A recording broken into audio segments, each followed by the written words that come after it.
Nagbabalik na 7 taong inabangan. Programang muling sinubaybayan at pinag-usapan ng buong bayan. With over 500 million views across all social media platforms. Pinatutunayan na ito pa rin ang pinakamalaking talent reality show na patuloy na nagbabandera ng galing, kwento at talento ng bawat Pilipino saan man sa mundo. Pilipinas Got Talent!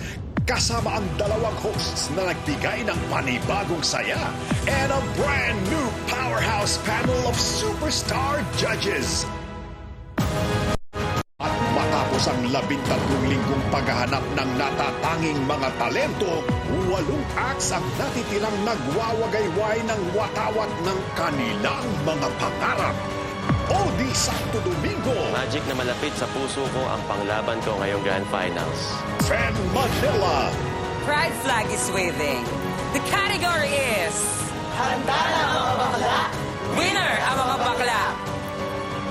JB Bangkaya! Walang kukurap para makita nyo ang amazing performance ko. Jessie J! Makikita nyo ang Jessie J na puno ng determinasyon at lakas para patunayan na walang imposible sa taong may pangarap. Cardong Trumpo!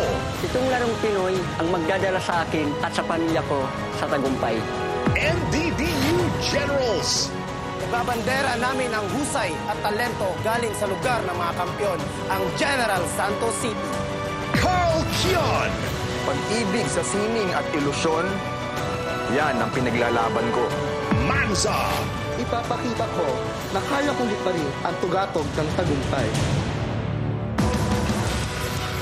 2 nights, 8 grand finalists. Para sa 2 milyong piso at ang karangalan na maging bahagi ng kasaysayan bilang Pilipinas Got Talent Grand Winner. Ito na ang huling linggo ng kompetisyon. Ito ang unang gabi ng Pilipinas Got Talent, the